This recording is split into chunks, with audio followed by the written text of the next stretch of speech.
Hey, what's up, everyone? This is Minnesota Mike back with you for another video. This is another one in my vlog series that I do through the Memphis Songwriters Association in conjunction with the blog that I write for them, talking all about songwriting and what has worked for various artists over the course of a handful of years, whether those songs were hits or not. So, this latest kick that I'm on is talking about outlaw songs. After writing for my first album of breakup songs in 2010, I told myself I didn't want to be known for those breakup songs. Little spoiler, that didn't take. But after writing that bunch of tunes, my next project was called Wild Wild West, an album split into two five-part sagas about a woman in a saloon convincing me to go rob a bunch of banks. That's one of them, and then the other one being a True Grit inspired story about getting revenge for on the man who fictitiously killed my father. Uh, though few things in the songs were based on actual events, they did provide me with a valuable lesson in character development in the tradition of many country stars before me. And while two blogs have focused on making up characters and the details surrounding them, I was inspired to focus a whole blog on outlaw songs after talking about Copperhead Road in a different context in a previous blog. So we're gonna start off with a song that you maybe don't know, but it's one of my absolute favorites. And if you want to talk about character development, who they don't write personal songs all that often. Josh Ritter is among the best to do it, and I don't say that lightly. Henrietta, Indiana tells the tale of a child, probably a teenager, whose father used to drive over to Putney, a neighboring town that, unlike Henrietta, wasn't dry. And he would bring the liquor back to Henrietta and would drink it in the dry town. Alcoholism is never explicitly noted, but he says Daddy got a taste for the hard stuff, and you can draw your conclusions from there. Of course, the narrator would always tag along in silence, but also said we used to drive out to Putney, he'd tell me he loved me, implying that the kid knew it was wrong but enjoyed spending that time with his father. Each verse ends with the child revealing somebody, his father in the first verse, his preacher brother in the second verse, having the devil in their eye. And then in the last verse, slight spoiler, he realizes that he's the one with the devil in his eye. The bridge tells of the father getting caught as he was coming home from a shift at the Putney store. And the final verse, like I said, reveals that the narrator has gotten caught up in it, saying, I think I'll drive over to Putney. The store will be open till 12. But here's the kicker about the last verse, it's full of contrast. At night I'll leave the bottle on the table, Bible open to the Sermon on the Mount. Blessed are the poor of Henrietta, Indiana, but happy are the ones who get out. So the bottle represents temptation. The Bible represents a clean image that he still tries to convey in the vein of his brother.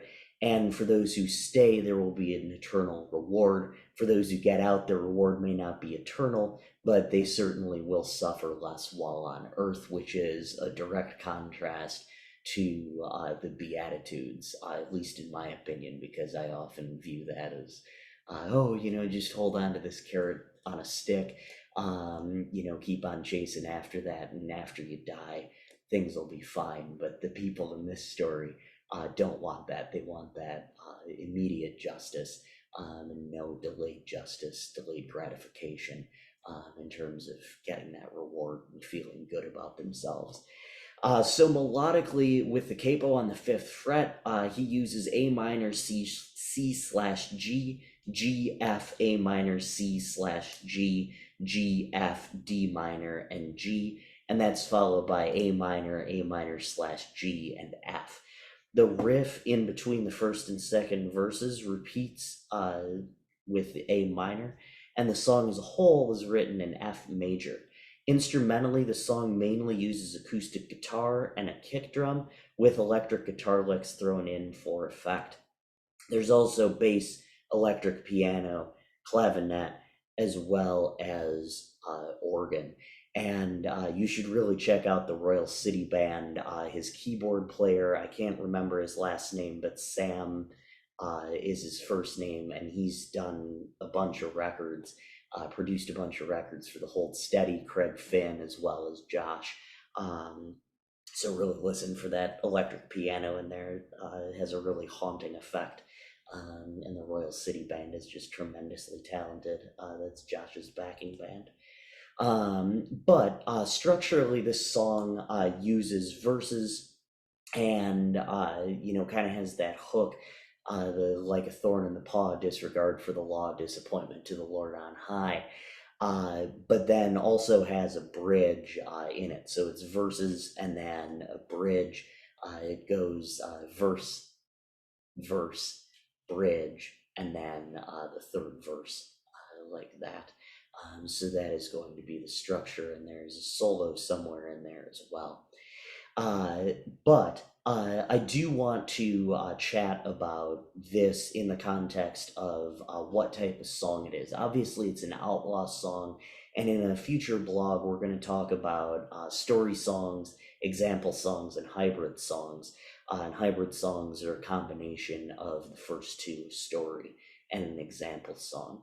The bridge advances the story to show that the brother and the father had been held accountable, and you kind of breathe a sigh of relief knowing that the kid didn't get corrupted and he was just an innocent bystander, until you realize, wait a second, there's more left in the song. The last verse shows the kid giving in to temptation, going back to Putney, and starting the whole process over again. This could not have been achieved without this structure. If there's a long chorus, momentum would be lost. If the bridge gave away what happened to the narrator, the last verse would not have been nearly as powerful. What's more, all of this is done in under 4 minutes. You do not have to sacrifice a quality story for making a short song, and Josh proves this right here. So you can listen to Henrietta, Indiana below. It's linked in the description of this video. So grab your daddy and your brother and 1,600 others and give a listen to this gem. I'm Minnesota Mike. Thank you so much, as always, for watching. Be sure to check out all my other vlogs, as well as the blog that I write for the Memphis Songwriters Association. That can be found on our website, memphiссongwritersassociation.org. Thank you so much. I am Minnesota Mike.